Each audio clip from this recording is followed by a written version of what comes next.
الحمد للہ رب العالمین والصلاة والسلام علی رسولہ الامین اما بعد۔ سورۃ الغاشیہ یہ مکی صورت ہے، اس کی 26 آیات اور 1 رکوع ہے۔ بسم اللہ الرحمن الرحیم۔ حل کیا عطا کا پہنچی ہے آپ کے پاس یا آئی ہے آپ کے پاس حدیث بات، غاشیہ ڈانپ لینے والی۔ حل عطا کا حدیث الغاشیہ، کیا پہنچی ہے آپ کے پاس ڈانپ لینے والی کی بات۔ غاشیہ غاشیہ یغشا سے اس میں فاعل ہے کہ ایک چیز کا دوسری پر چھا جانا،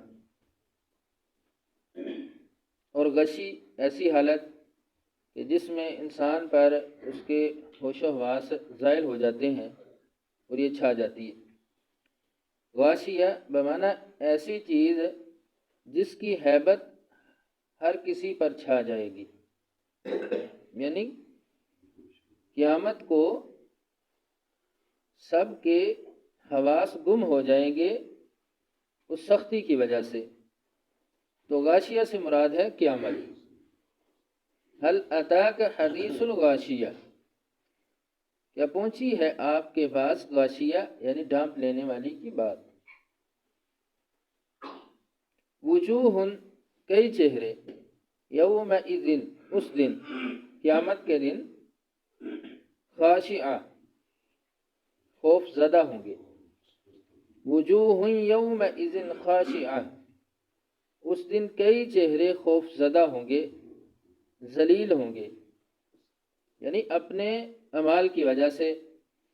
اور خاشعہ ایسا خوف کہ جس کا اثر چہرے پر، لفظوں پر، زبان پر اور جسم کے اعضاء پر واضح ہو۔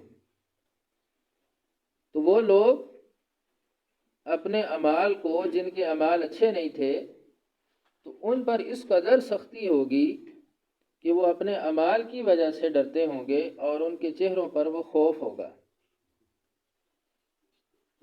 عاملۃ عمل کرنے والے، ناصبہ تھک جانے والے۔ عاملۃ ناصبہ عمل کرنے والے، تھک جانے والے، کہ کفار کے اعمال ان کو کوئی فائدہ نہیں دیں گے، یا وہ لوگ جو دکھاوے کے لیے عمل کرتے ہیں یا سنت کو چھوڑ کر خود ساختہ اپنے بنائے ہوئے طریقوں پر عمل کرتے ہیں، ان کے اعمال ان کو کوئی فائدہ نہیں دیں گے۔ عبداللہ بن عباس رضی اللہ تعالیٰ عنہ عاملۃ الناصبہ کی تفسیر میں لکھتے ہیں کہ اس سے مراد نصارہ ہے، عیسائی۔ ان کے راہب وہ اپنی ریاضتوں، اپنی عبادتوں سے کس قدر مشہور ہیں، تو ان کی یہ عبادتیں ان کے کوئی کام نہیں آئیں گی۔ تو وہ لوگ جو خود ساختہ اپنے بنائے ہوئے طریقے، اپنی بنائی ہوئی عبادتیں، وظیفے، ایک ٹانگ پہ کھڑے ہو کے عبادت کرنا، یا کوئی طریقہ مشرکین مکہ کی طرح کسی کا تصور دل میں رکھتے ہوئے عبادت کرنا، یعنی خود ساختہ سنت کو چھوڑ کر بنائے ہوئے طریقے، تو ان کا کوئی فائدہ نہیں ہوگا۔ عاملۃ الناصبہ، بے شک دنیا میں وہ عمل کر کر کے تھک گئے ہوں گے لیکن قیامت کو کوئی فائدہ نہیں ہوگا۔ دوسرا مفہوم اس کا کہ وہ لوگ جن کے اعمال سنت کے مطابق نہیں تھے، یعنی اپنے ہی طریقے تھے، تو قیامت کو اللہ تبارک و تعالیٰ کی طرف سے ان کے گلوں میں طوق اور بیڑیاں پہنا دی جائیں گی، اور ان کو کہا جائے گا کہ بلندی پر چڑھو، پھر اترو، اور اس وجہ سے وہ تھک جائیں گے، یعنی اعمال کرتے رہے لیکن ان کو کوئی فائدہ نہیں ہوا۔ تو ان آیات سے سنت کی اہمیت واضح ہوتی ہے کہ رسول اللہ صلی اللہ علیہ وسلم کی سنت کے مطابق عمل کرنا ایک مسلمان کے لیے کتنا ضروری ہے۔ تصلا داخل ہوں گے، نارن آگ میں، حامیہ دہتی ہوئی۔ تصلا نارن حامیہ دہتی ہوئی آگ میں داخل ہوں گے۔ کون؟ عاملۃ الناصبہ، ایسے لوگ۔ اور حامیہ ایسی آگ جو بہت زیادہ گرم ہے، دہتی ہوئی، اس میں داخل کر دیا جائے گا۔ تسقا، پلائے جائیں گے، من عین، تسقا، پلائے جائیں گے، من عین، چشمے سے، آنیہ، کھولتا ہوا، تسقا من عین آنیہ، کھولتے ہوئے چشمے سے پلائے جائیں گے۔ یعنی یہ بھی ایک عذاب کی صورت ہوگی، ایک دہتی آگ میں ان کو داخل کیا جائے گا اور ان کو پھر پینے کے لیے کھولتا ہوا پانی دیا جائے گا، جیسے ہنڈیا میں پانی کھولتا ہے۔ اور ایسے چشمے آپ نے دیکھے ہوں گے کہ جن کا پانی کھولتا ہے، موجود ہیں، جس میں پانی کے اندر ہاتھ نہیں ڈالا جا سکتا، تو اللہ تعالیٰ نے ایسے چشمے دنیا میں بھی ہمیں دکھائے ہیں۔ تو وہاں پر ایسے چشمے سے پانی دیا جائے گا۔ تو کہیں غسلین کا ذکر ہے، کہیں کھولتے ہوئے چشموں کا ذکر ہے، اور کہیں پر ان کی اپنی پیپ کا ذکر ہے۔ یعنی عذاب پر عذاب کی مختلف صورتیں، اور یہ سختی ہے۔ لیسا، نہیں، لیسا، نہیں، لہم، ان کے لیے، طعام، کھانا، الا، مگر، من ذری، ذری سے، لیسا لہم طعام الا من ذری، ان کو کھانے کے لیے ذری دیا جائے گا۔ ذری کیا ہے؟ ذری ہے اہل حجاز، عرب، اگر یہ پودا تازہ ہے تو اس کو مشری کن کہتے ہیں، اور اگر یہ سوکھ جائے یعنی خشک ہو جائے تو یہ ذری ہے۔ یعنی ایک خاردار پودا اور زہریلا، خشک ہو کر زہریلا ہو جاتا ہے تو اس کو ذری کہتے ہیں، اس کا نام ذری ہے۔ تو جو جہنم میں ہوں گے تو ان کو کھانے کے لیے ذری پیش کیا جائے گا،